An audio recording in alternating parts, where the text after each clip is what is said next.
questions about maybe hosting next year or the year after, or any questions in general about presentations, feel free to email us at our general email address. Now, basically, I would like to take an opportunity to invite Joe Sava, who's going to be introducing our international speaker. And from there, we will have a small presentation talk from our speaker, and then there's some general announcements that Frank Berg, our president, will be making. And as I said, if you guys have any questions, just let us know after this. Thank you.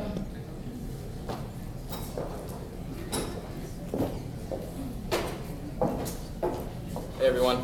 So our guest today grew up in the village of Adu Achi in Enugu State in southeast Nigeria. And we know him because he co-founded Canadian Samaritans for Africa, who wrote the proposal for our Engineers Without Borders project, the Nigeria Water Project. And now, aside from that involvement, Dr. and Father Stanchu Ilo is an assistant professor of religion and education at St. Michael's College at the University of Toronto in Canada. He's also the author of 4 books. The most recent is The Church and Development in Africa. And he works with a number of faith-based organizations in the direction of social justice and poverty eradication through grassroots movements. So today he's going to speak not so much on individual power, but on a collaborative and shared power that we can all take to affect the deepest concerns of our times. So I'd like to welcome again Father and Dr. Stanchu Ilo.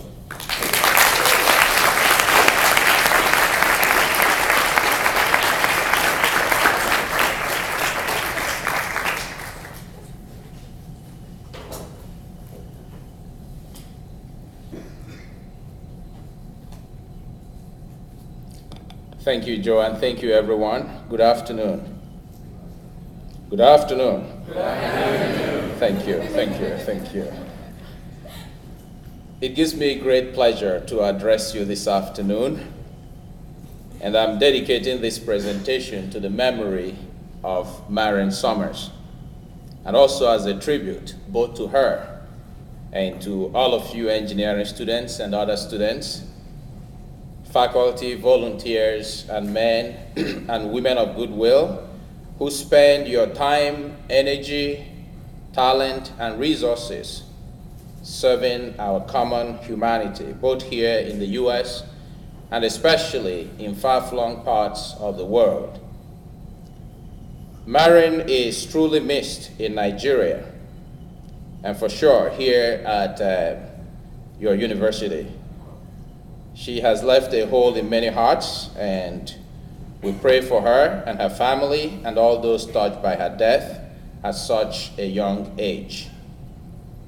And thinking about the death of Marion as I was putting my thoughts together for this speech and the partnership she and I started with EWB, I began to think about the meaning of human life, death, and the goal of our common existence in this planet, and how small decisions carried on with courage and sacrifice can bring immense good to many people. I remember many years ago, I used to teach metaphysics in Nigeria, and I always start my metaphysics class with asking this question to my students, most of whom are teenagers. I ask, how do you intend to die? And I know that is not something to ask you at this moment. I don't want to spoil your day because you've had a very productive weekend, and asking you that kind of question, you'll be wondering what is wrong with him. But what are we doing here on earth, you should ask. The World Social Forum, which I identify with, many years ago began a project of saying that a better possible world can be realized here, and that everyone should get on with that project of dreaming about a better possible world. If there are things you don't like about yourself, about your university, about your community, about the world, think of how you can help to change it. Become the change that you aspire towards.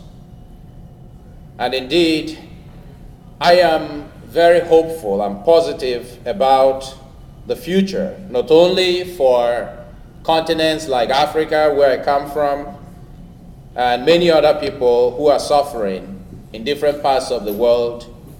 And my positive vision about the world is rooted in people like you, who leave everything like you've left this afternoon to be here. You could have been in the pub or somewhere drinking, smoking, having fun, or just being somewhere with your boyfriend or girlfriend doing something, whatever it is, but you left everything to be here. So I think there is something about the choices that we make. And when I think about the power of the we, I'm thinking about the choices that we have to make here on earth. The choices we make define who we are. Viktor Frankl, one of the people I like to read, wrote in the book, The Doctor and the Soul, and I quote, "As soon as any of us lend our minds to the essence of human responsibility, we cannot forbear to shudder. There is something fearful about human responsibility, but at the same time, something very glorious about human responsibility. It is glorious to know that the future of the things and the people around me is dependent, even in a very tiny extent, upon the decisions I make at this present moment.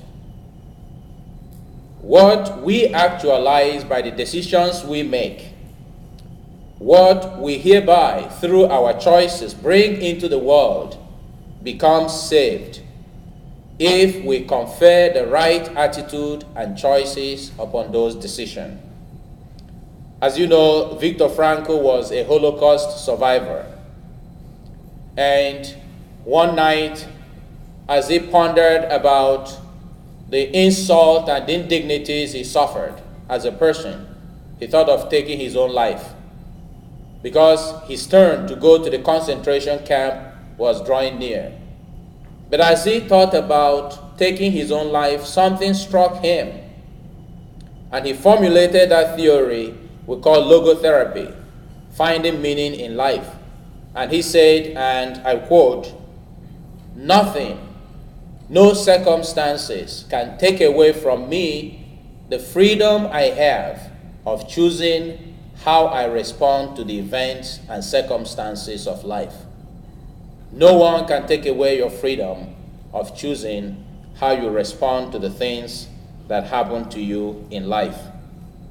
I remember visiting the Holocaust Memorial in Jerusalem 2 years ago, called Yad Vashem. Yad is a Hebrew word for hand.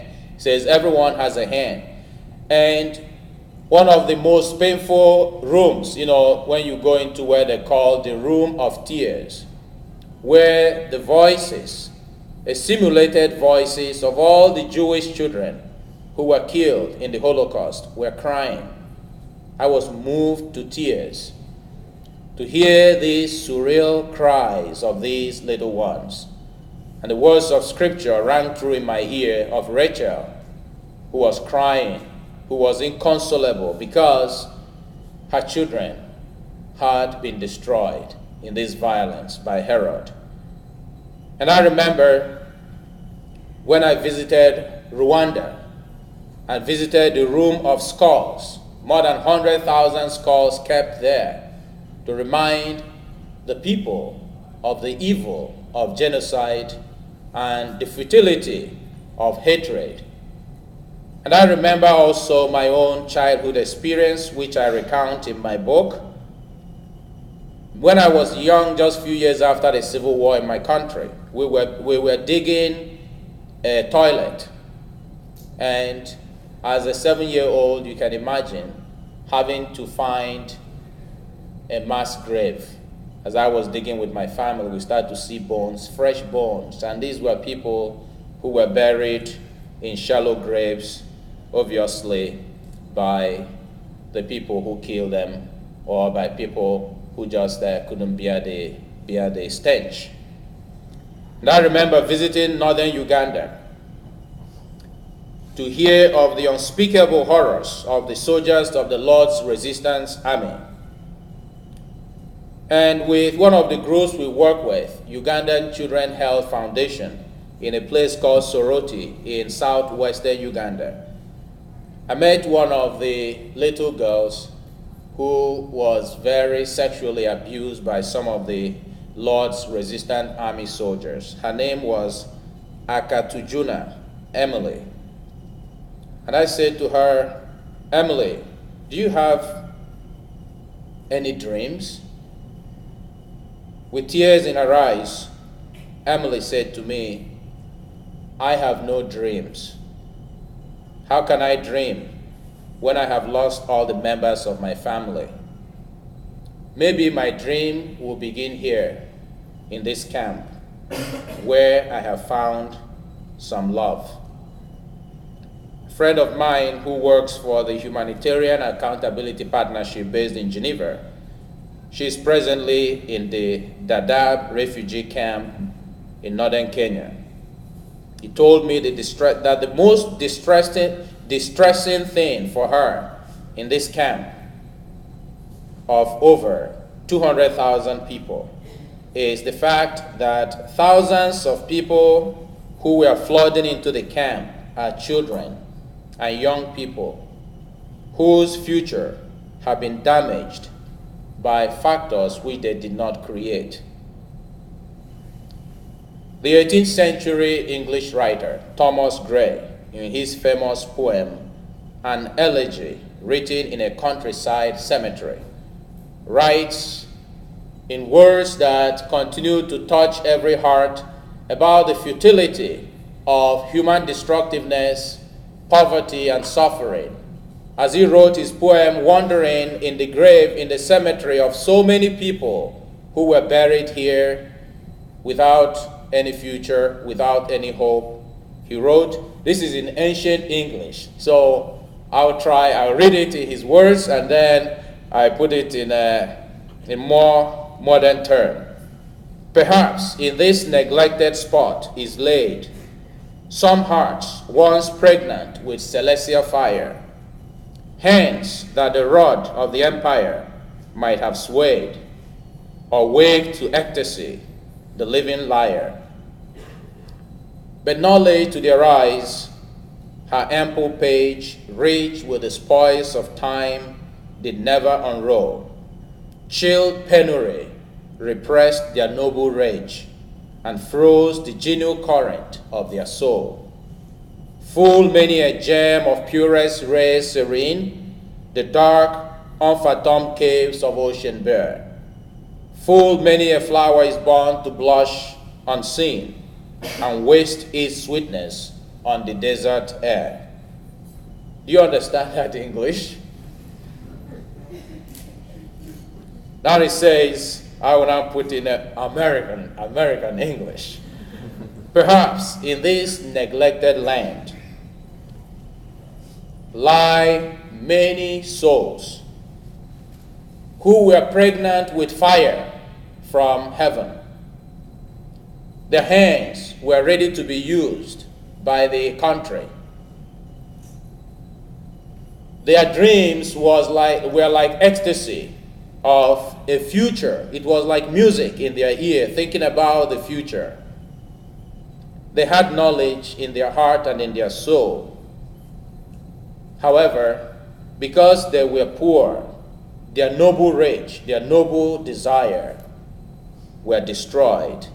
Their genial soul were destroyed because of poverty and war. And we hear this kind of news every day.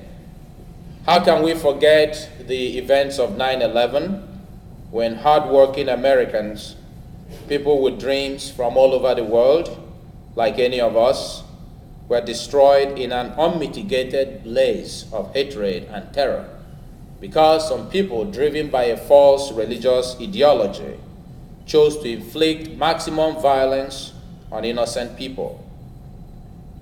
The ignoble roll call of evil within the last few years are frightening. The genocide in Kosovo, the ongoing killings in Chechnya, the denial of human freedom and abuse of human rights in places around the world. Within the last 100 years, there has been more deaths by violence, war, poverty, and terrorism than by natural disasters or natural deaths. The famed English philosopher Bertrand Russell, at the end of the Second World War, was very prophetic in his analysis. He says that what will destroy the world is not God. God will never destroy the world. Anyway, Bertrand Russell did not believe in God, but well, he says God will not destroy the world.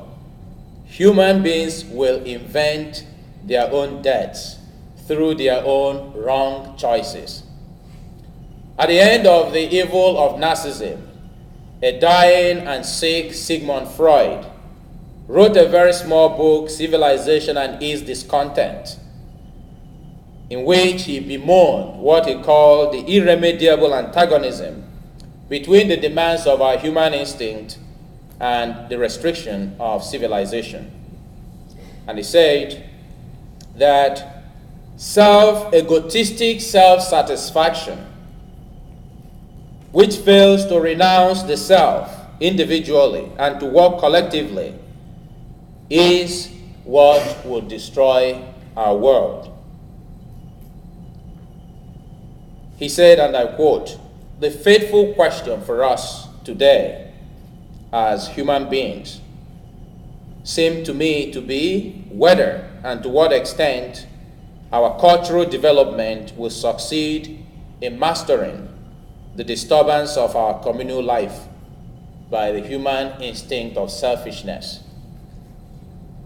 I have a few other quotations here, but it is enough to say, dear friends, that in our world today, we are not just thinking of the destruction in far-flung territories. We can also look into ourselves, the ongoing wars in our families, in our universities, and in our relationship. People wanting always to take the first place. The winner-takes-all mentality of our unforgiving capitalistic societies.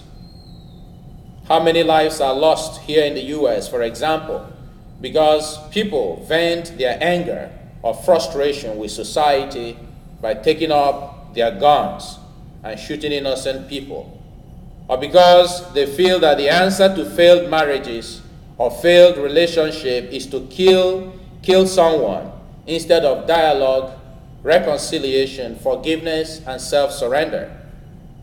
I also think of the millions of people today who are dying of hunger because of their race, their place of birth, and other factors. I think that poverty and injustice in our world have given rise to a lot of anger, bitterness, and so much suffering and pain. Indeed, there is no justification for poverty in a world that is filled with so much prosperity and so much wisdom and so much knowledge, so much invention and creativity. We cannot justify that millions of people are hungry today and that some of these millions, they live in the United States, the #1 country in the world, even though Canadians will not agree. However, in the midst of all this, we have a choice to make. And that is why I think the beginning of reversing these kinds of tendencies, what you're doing today, to come here to think about how you can work better in order to change the world. And I think the first change we need is a change in our attitude. Yes, Like Jesse Jackson said, I remember those words. He says, I may be born in a ghetto, but the ghetto is not in me. You know, I may be a prisoner for 27 years, like Nelson Mandela, but I come out of the prison loving those who jailed me. Because one act of violence does not nullify another act of violence. Nor does, an eye for an eye will leave all of us blind, see, I have a senior's moment, as Mahatma Gandhi said. So the question, dear friends, is what choices are we to make? The title of what I'm to say to you is the power of we. But then the power of we begins with me, first of all. How do we change our attitude? Because we see how wrong attitudes and wrong choices continue to destroy our world.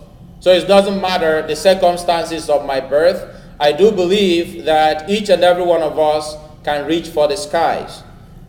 Indeed, as I reflected on some of the great people that I know, some of them Americans, how they had a very positive attitude, even in the midst of serious challenges. For instance, if you bury a person in the snow of the Valley Forge, you have someone called George Washington.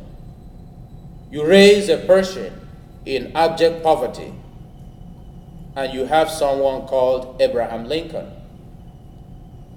If you strike someone with infantile paralysis, and he becomes a Franklin D. Roosevelt. You see here again people trying to overcome the situation in which they were born, or even the circumstances around them, saying no to the darkness. Or someone called, and these are all Americans, as I gleaned from a few research, Glenn Cunningham, who was so weak to walk that many people thought he would never walk, but he did make the 1-mile record in 1934. Have a person born a black in a racially discriminating society, and then the person says no, and he becomes a Booker T. Washington or a Martin Luther King Jr. Call him a slow learner and bully him in school, and he rises up above this to become Albert Einstein. And then fire him from a company he co-founded, and you know who I'm talking about. And he becomes a Steve Jobs. And I remember, when I was in elementary school, reading about Florence Nightingale, as we call her in my country, and she's credited with revolutionizing the nursing profession. And she did that in her last years when she was incapable of walking, hospitalized. So again, why I mention this is that the power of we that we are talking about will begin with people like you and I trying to rise above the cynicism of the present moment, or the negativity that we find around us, or even the bad modeling we see in violence and all kinds of negative behavior. Bob Bell said, and I quote, very interesting quote before I talk about the power of we, talking about, first of all, changing our attitude, changing our optics, which is basic in order to work and attain your dream and work together. We cannot choose how many years we will live, but we can choose how much life we will live within the years that God has given us. We cannot control the beauty of our face. I know some of us, I say that, sometimes when you start to see wrinkles on your face, then why don't you go and get the Botox injection? If you're black, you don't like your color, why don't you bleach your color so you'll be white? Something like that. Well, it's your choice to make. We cannot control our the beauty of our face, but we can control the expressions on our faces. We cannot control the difficult moments of life, but we can choose to make life less difficult.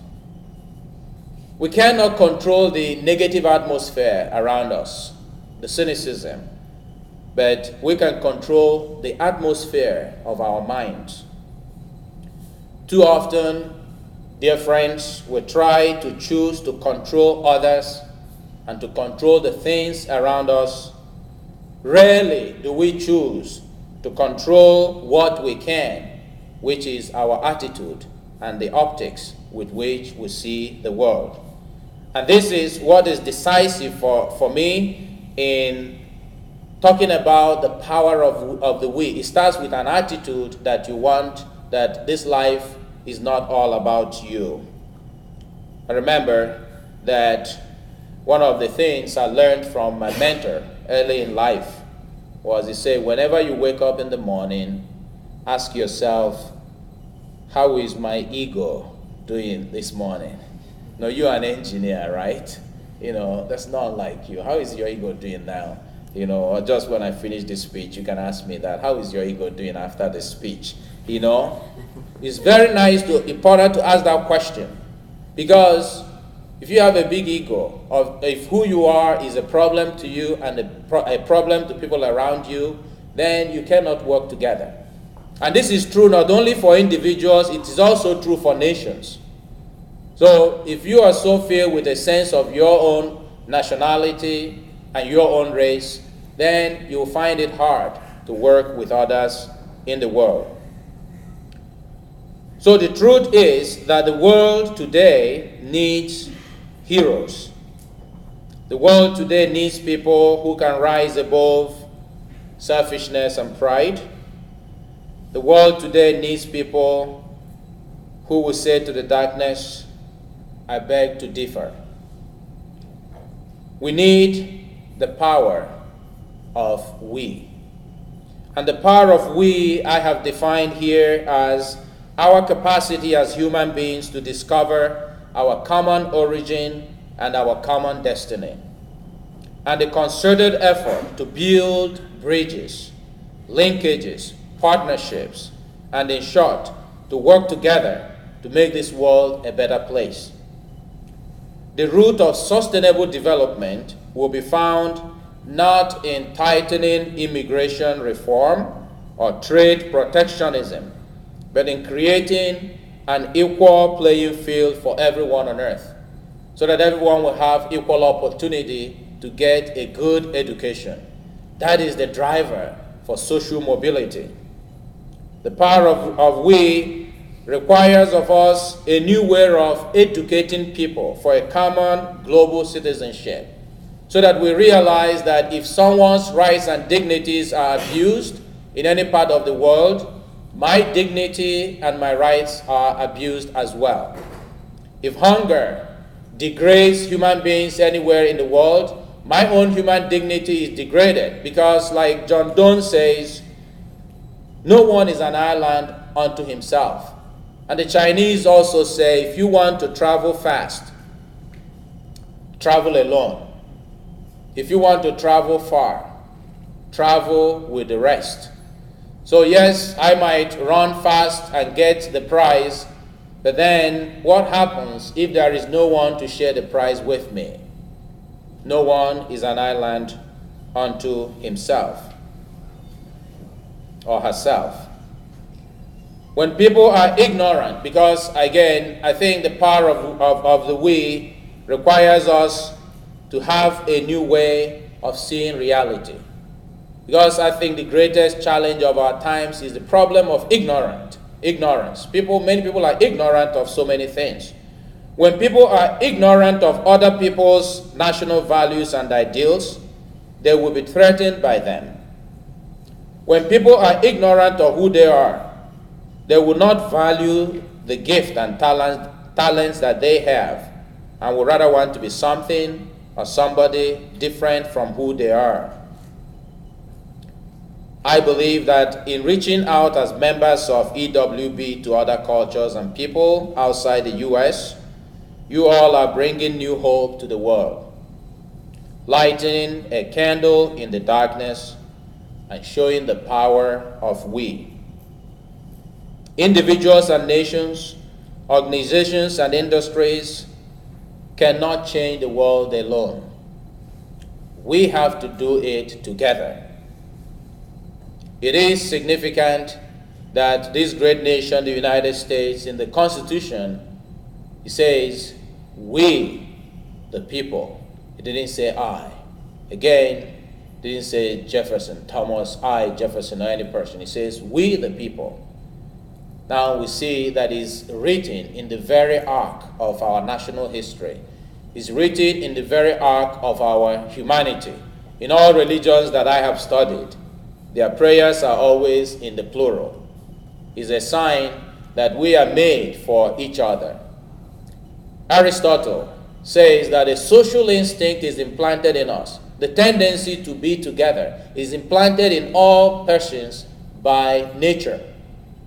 And Thomas Hobbes says, without community, without a shared life where there is law and order, rule of law, and well-organized society, our life will be short, brutish, and nasty. And so I believe that what you are doing as members of EWB is very, very important. And you are bringing other people to participate in shared life, to think together, to work together, so that you can create a network that helps to bring life in abundance for everyone. And when I say the power of the we, I refer not just to working together, but in stretching out a helping hand to someone here in the campus who has trouble, someone who is isolated. It means making small but important steps in reaching out to those that need your help. The power of we calls us, for instance, also to hear the cries of people outside the United States and North America. It also calls on us to observe the frown on the face of your classmate or your neighbor who is lonely and elderly. It calls on us to see ourselves not as isolated individuals, but as intimately related to other people here on earth. The power of we reminds us that we are in need. No one is perfect. No one is complete. We need each other.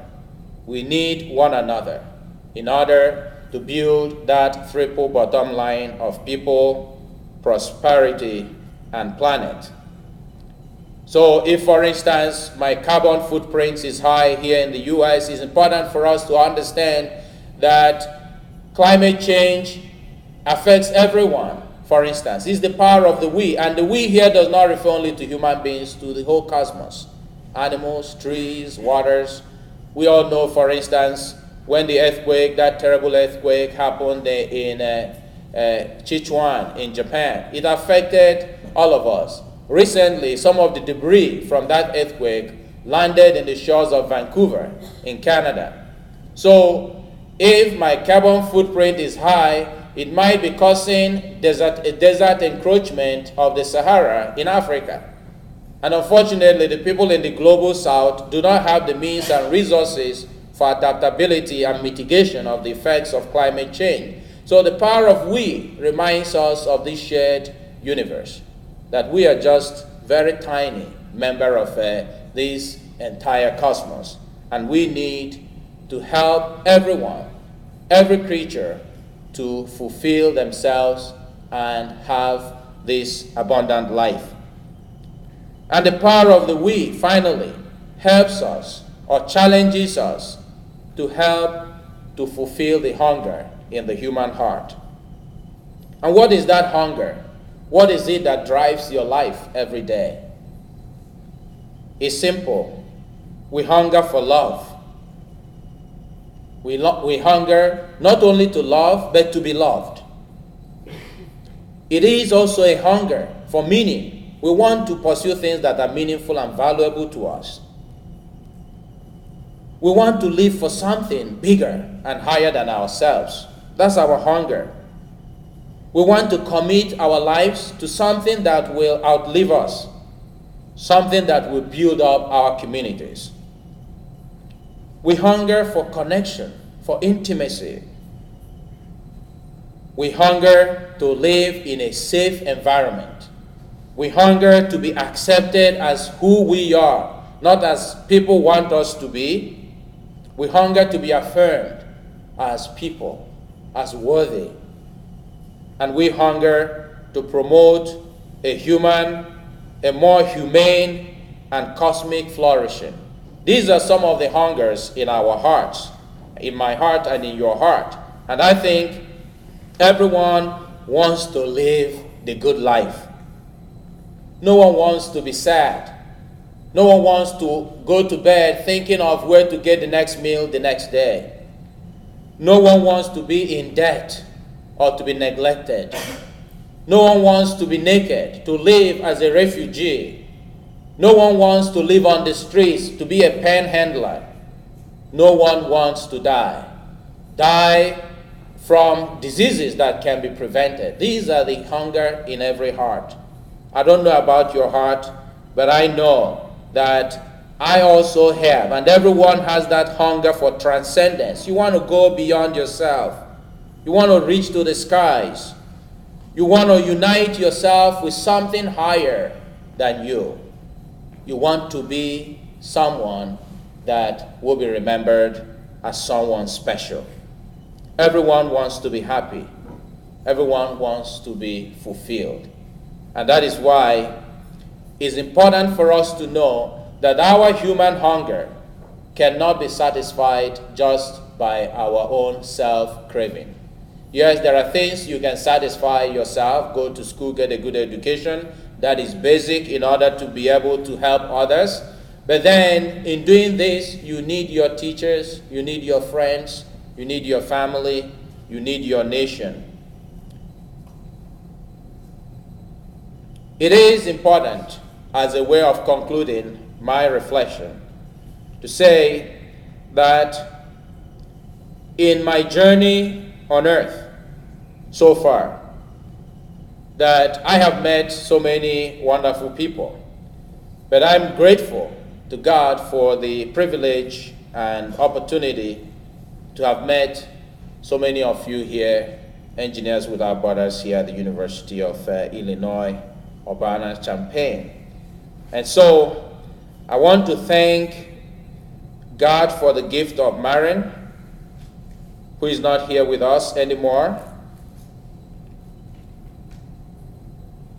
She lit many light in the hearts of many people in my community and many people all around the world. When I was writing the book I just released 3 weeks ago, I wanted to dedicate that to the Engineers Without Borders here. But then when Maren died suddenly, I decided to dedicate that book to her memory. Because of this chapter of Engineers Without Borders, because of you, my home community has access to clean drinking water. And the young women in our community have a new desire to go to school and get a good education, because they think that they can be like Laura, Maren, Amanda, and Cheryl, and many others. Because of you, a young man called Pascal, who never had the opportunity to go to an engineering school, has now merited a title in the community, engineer, because Ben mentored him and passed on to him engineering skills which he had here, but he didn't have the opportunity to go to school. In India, Cameroon, Kenya, Honduras, you members of the EWB, even in your early years, have shown that our common humanity has no barriers. For we, as a global community, can overcome human suffering, human hunger, and human despair if we work together. If we give up selfishness and give some time for our neighbors, our communities, our nations, and our world. And this is important, especially in many, here in the US and in Canada, where so many young people have a culture of entitlement to see people here from the Great Lakes area, most of you here, doing something for your nation, doing something for the world. It is very, very positive, and it gives me so much joy. Through your humble and simple presence in many parts of the world, you have shown the true face of America. You have saved many lives, comforted many grieving hearts, brought smiles on many faces, and given hope to many despairing individuals. In doing this, you show that engineering is not simply a profession, but it is a vocation. That engineering is a calling to translate science to love through concrete, practical acts of humanitarianism. I want to conclude by telling you two stories. One of a woman born here in Illinois. I read about her in a book, An Uncommon Soldier. I don't know if anyone here knows Sarah Rosetta Wakeman. Anyone here knows her? My goodness. Anyone from Illinois here? Yeah, well, I recommend you borrow that book from your library, An Uncommon Soldier. Now, this woman, you know, during the Civil War here, that in those days, women were not allowed to be soldiers, you know. So Sarah wanted to serve her country. She wanted to be a soldier. But then women were not allowed to become soldiers. So you know what she did? She disguised herself as a man and, you know, left Illinois and went to, first he worked in the railway. That was how he started. So she disguised herself and worked in the railway. And one day, so she was earning $20. You know, that would be her yearly income. So one day he saw some soldiers who were drinking and all that, and she started to, and now, because now she was looking like a man. So she, you understand what I mean? So now she saw these soldiers, you know, and joined them. And then the soldiers told her that, you know, she can earn $152 if she joined the military. So from 20, she thought, yeah, I better become a soldier. I will serve my country, which is something I really love to do. I'll have more money, then I can help my family. And thirdly, I will fulfill my dream. And, you know, most of these things were collected in her letters, which are published in this book, Uncommon Soldier. So she eventually disguised herself, joined the military, did all the drills with the men. She actually proved that what a man can do, a woman can do even better, right? So, and she went to war. And then she died, she contracted a disease and died. So her letters are collected, you know, in this book, An Uncommon American Soldier. And in one of the letters, she says, I am as strong as a hog on the ice. If it is God's will for me to die in the field of battle for my land, so be it. I will fight for this country and I will never return home. And she fulfilled that. Now, there might be the argument, anyone will say, well, why should you talk about this woman? She disguised herself because she was looking for money. I'm just talking about someone going beyond herself, going beyond the limitations of her sex and the trouble and challenges of the time. And she went to war and she lived her dream, but she paid the price. It's not enough to dream. It's not enough to work together. You got to make the sacrifice needed. So she represents to me the kind of people we need for our times. People who will climb, who will go beyond the limitations around them, and who will say no to the darkness. And I see so many of such heroes every day.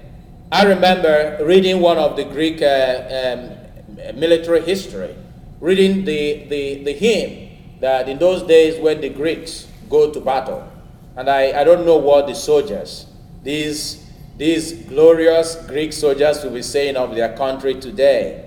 They said, "For everyone upon this earth, death comes soon or late. How can one die a noble death? But working and fighting against every odds for the temples of his gods and the ashes of his fathers." So they said when they went to battle. Everyone upon this earth, death comes soon or late. How can you die a noble death than by fighting, working hard for your fatherland and for our common humanity?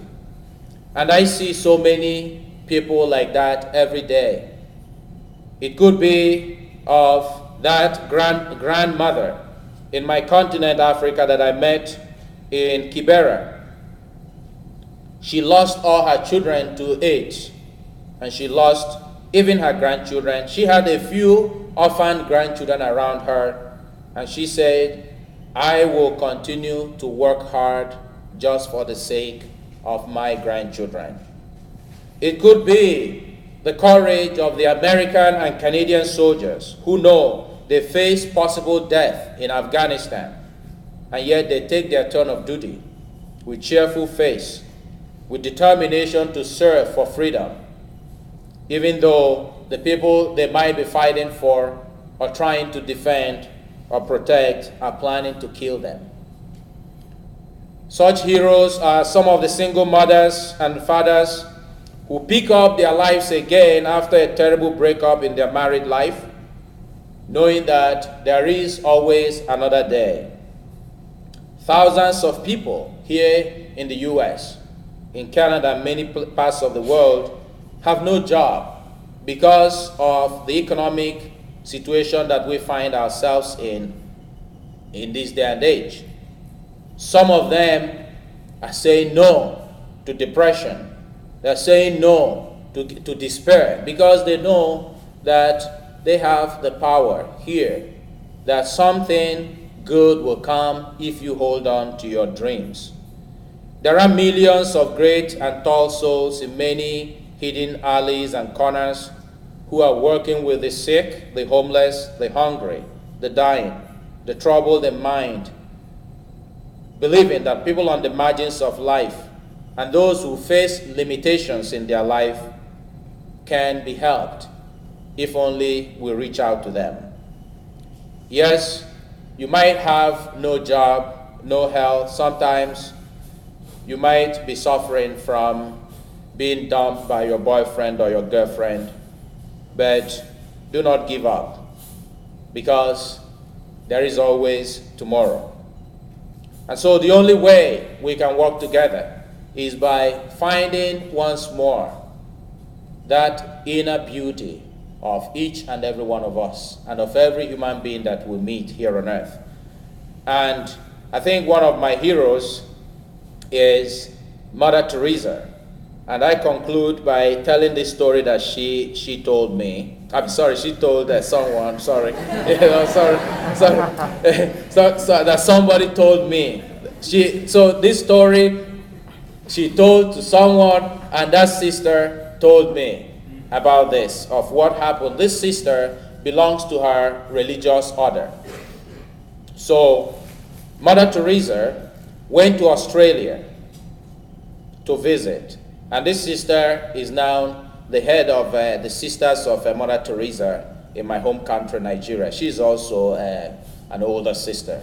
So she was working in Australia. And she remembered that Mother Teresa came and they visited one Aboriginal man. You know, like when they come, they go house to house, they knock and they enter, if you allow them. And so they came into this home. And this man was depressed. His house was dirty, dust all over. And so Mother said, "My friend, can we clean your house?" Well, so why clean it? I have no more hope, no more desire to live. I just want to die. Mother said, let us be your friend. Let us clean your home. And then the sisters will be coming here to visit with you. So, okay, please go ahead if you say so, reluctantly. Then the sisters went about cleaning the place. And then as they were cleaning this home, they saw a very beautiful golden lamp. This lantern was covered in dust. And Mother was surprised that such a golden lamp, some of these special antiques. So she said to the man, why is it that you don't light this lamp? Said, there is no light in my life anymore. No light. So Mother said, can we clean this lamp and light it? And then the sisters, whenever they come to visit you, they will light it as a sign of our love for you. So the man said, okay, go ahead. And they did. They cleaned this lamp and they lit the lamp. And then Mother left. So many years later, she got a letter from this man saying, the light you lit in my life is still burning. The light you lit in my life is still burning. There are many children who have no hope for tomorrow because they were born into poverty, like this Aboriginal man. There are lives covered with dust of poverty, hunger, and starvation. There are many women in many developing worlds whose lives are covered with dust of suffering as a result of male domination in patriarchal society, where a woman should be seen and not heard. There are many people here in the United States who, like this Aboriginal man, are covered in the dust of poverty, hunger, loneliness, starvation, and they are dying by installment. They have no hope. There are millions of people who, like this man, has given up hope on life. They may be in jail, in the hospital, or because they have no money, or because they are hooked on drugs, or because no one loves them, or because they have lost hope. Can you and I become the light of these people, whether here in the US or elsewhere? I think we can create a better possible world when we begin to light a candle in people's lives. It will demand the courage of this Illinois lady, Sarah. It will also demand self-sacrificing love of Mother Teresa. It will require also the spirit of service of Marion Summers and many of you who have left everything to be here this weekend. And I hope that when I am gone from this earth, that someone or some people will say of me, the light you lit in my life is still burning. And I'm sure if you guys continue to work together, to reach for the skies, already in my community, many people are saying that the light these Americans lit is still burning. So continue to light the light of love, friendship, through your engineering skills and the gift of who you are. Thank you very much.